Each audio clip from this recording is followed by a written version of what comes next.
Ashley, may tatanong ako sa'yo. Pero huwag kang magalit ah.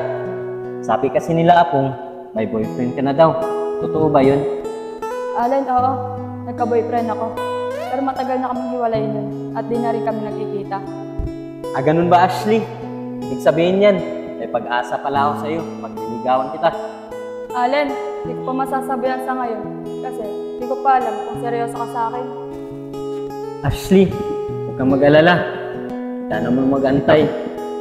Patutunayan ko sa'yo na seryoso ako sa'yo. Allen, pwede ba magkaibigan muna tayo sa ngayon? Kasi masyado pa ako nasaktan sa pagkaiwalay ng boyfriend ko. Ah, ganun ba Ashley? Sige, irespeto ko yung desisyon mo.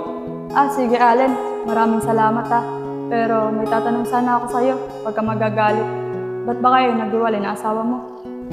Ashley, kaya siguro kami naghiwalay ng asawa ko.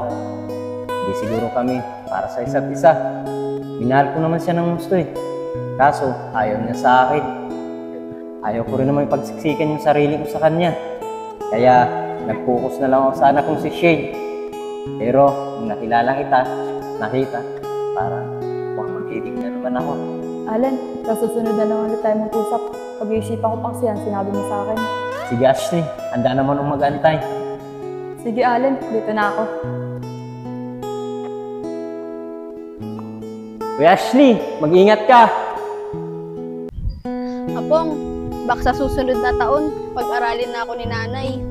Sige Mariel, mas maganda nga yun eh. Mag-aaral ka na. Basta ako, nandito lang nakasuporta sa'yo. Ashley, saan ka galing? Apong, dyan lang. Nag-usap kami ni Allen. Gusto niya kasi manligaw sa akin.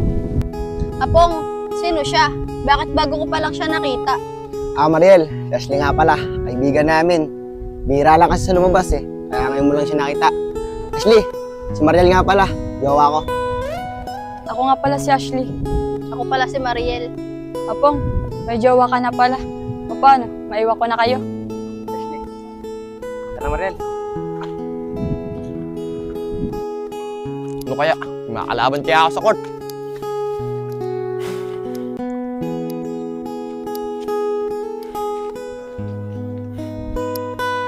Aba, Tol Apong, mukhang seryoso ka na talaga sa babae niyan na. Tol Yayag, pwede mong huwag mo pagsalita ng ganyan. Pagkasamahan ko si Mariel. Apong, hayaan mo na yan. Huwag mo nang patulan. Masisira lang araw natin dyan. Mariel, alam mo na ba pagkatao niyan? Matagal na kami magkaibigan yan. At alam ko ang mga kalokohan yan. Mariel, alam mo ba? Naging jowa niyan sa Iber, nung bakla pa. Yayag, tumigil ka nga sa mga pinagsasabi mo. Baka makalimutan ko, naging kaibigan kita. Ikaw, Yayag, lahat ng mga pinagsasabi mo, alam ko na yan. At napatunayan na sa akin ni Apong na nagbago na siya. Tara na nga, Apong. Yayag, umayos ka.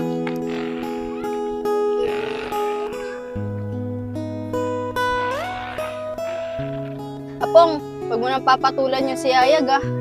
Sige Mariel, basta sinabi mo, susundin ko, hindi na papatulan yun. Concern lang naman ako sa'yo. Baka mamaya, magkasakitan kayo kung ano pa mangyari sa'yo. Sa Mariel, umasa ka, hindi ka na papatulan yun.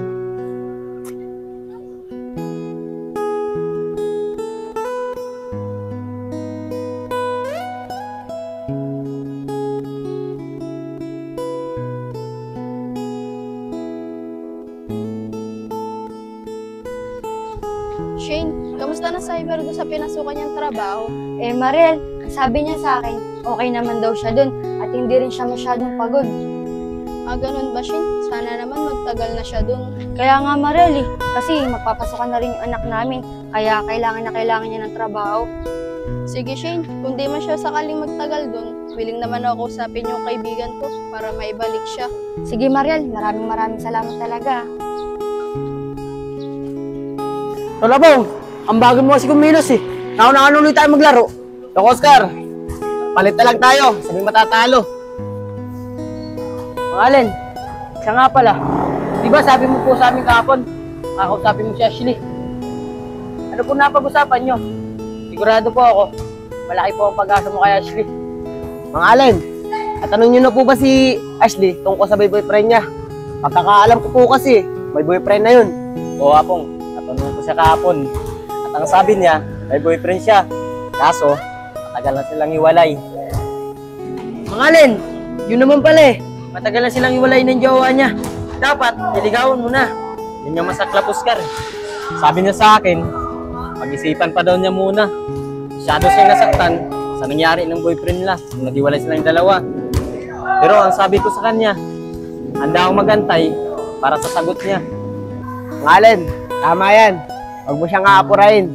Tignan mo ako. Higit 5 taon ako ng ligo kay Mariel. At nagkaresulta naman. Alam mo ngayon, kami na. Kaya mga Allen, ayaw mo yan. Nasusuko. Apong, tama ka. Handa akong magantay sa desisyon ni Ashley. Pero teka nga lang, tapos na yung laro. Oh. Tara, tayo na yung Hoy, kasundan. kami naman! Tara! Shane, kahapon, nakasalubong namin si Yayag. Akala ko nga mag-away pa silang dalawa eh. Bakit, Mariel? Ano nangyari? Si Yayag kasi, kung ano pinagsasabi kay Apong, buti na lang napigilan ko siya. Mariel, ganun talaga yun. Kasi pagkakaalam ko sa kanya, nag-iisa na lang siya at wala na siyang kaibigan. Nakapagod naman sa trabaho ko. Ang bagal mo tumira ng bola. Makasamahan ko kasi. Halos Okay wala lang mga nang Allen. ginagawa. Medyo matanda ka na kasi. Kaya nga po. Lagi na lang sa akin Tigil ako. pinapagwala. Patahan pa oh. Nag-i-slam dunk out dyan. Oscar! Pero kailangan Eber, gawin ano? Eber! Sapin natin. Eber! Kamusta nga pala sa pinapasukan mo? Kung nga anak, Iber, kumusta yung trabaho mo? Tay, eto po. Sobra po ang pagod ko sa trabaho ko. Kuya Iber, bakit naman pagod na pagod ka? Bakit? Wala ka bang kasamaan doon sa trabaho mo? Oscar, may kasamahan naman ako. Kaso, lahat ng pinapagawa doon sa pinapasukan ko, sa akin na lahat pinapagawa. No choice naman ako kundi makisama sa kanila ng maganda para naman tumagal ako sa trabaho. Teka nga lang, Iber. Ba't sa'yo pinapagawa lahat ng mga trabaho doon? Paras-paras naman kayo trabahante doon At alam ba naman tatoy solid mo yun? Kaya nga, Eber, hindi pwede yun. Pare-parehas kayong trabador dun eh. Hindi lang pwede ikaw uutusan dun at gagawa dun. Mga tol, tay, pwede po ba? Huwag niyo na po sabihin kay tatay ito. Kailangan ko po kasi ngayon ng trabaho Lalo na ngayon, magpapasokan si Athena. Kaya ayoko naman matanggal. Kuya Iber, kaysa naman ganyan, hindi mo trabaho, pinapagawa sa'yo. Baka mamaya magkasakit ka na niyan. Mga tol, tay, basta, huwag niyo na sabihin kay tatay ito O paano, mauna na ako, magpapahinga pa kasi ako Kaya Iber, anak, ingat ka. Ingat ka. Mga Allen, tignan mo si Kuya Iber, nakakaawa siya. Kaya nga mga Allen, sa kagustuhan niya magtrabaho, nagtitiis siya. Kaya nga mga bata Pero kailangan malaman to ng tatay solid niya. Kawawa naman si Iber. Mariel, buti na lang si Apong, hindi niya pinatulan si Yayag. Kasi kung nagkataon, magkakasakitan pa silang dalawa. Pero si Apong pagsabi-sabihan mo. Kaya nga, Shane, pinagsasabihan ko naman si Apong. Sabi niya, susunod daw siya at di niya papatulan si Yayag. Mahal, ba't ata napaga pang pag-uwi mo? Kala ko, mamaya ka pa. Bibili pa naman ako ng pang-ulam natin mamaya. Mahal, umalis kasi yung boss namin Kaya maaga ako pinauwi. Mahal, alam mo ba? Sobrang pagod ko ngayong araw. Iber, baka naman hirap ka sa trabaho mo. Pwede ko naman kausapin yung kaibigan ko para maibalik ka. Mariel, maraming salamat talaga sa iyo At kahit pa paano, tinutulungan mo pa rin ako magkatrabaho. Mariel, wala namang trabaho hindi nakakapagod Lahat ng trabaho, nakakapagod. Sige, Iber. Shane, maiwan ko na muna kayo May pupuntahan pa kasi ako Mahal, umamin ka nga sa akin. Meron ba akong dapat malaman? Kasi di ka naman ganyan dati. Tignan mo nga yung itsura mo. Parang pagod na pagod ka. Ano ka ba naman, mahal? Wala ito. Kaya ko to. Di ba magpapasok ka na sa Athena? Kaya kailangan ko itong trabaho to. Sigurado ka ba, mahal? Nakaya mo? Sige, mahal. Muna ka na sa atin.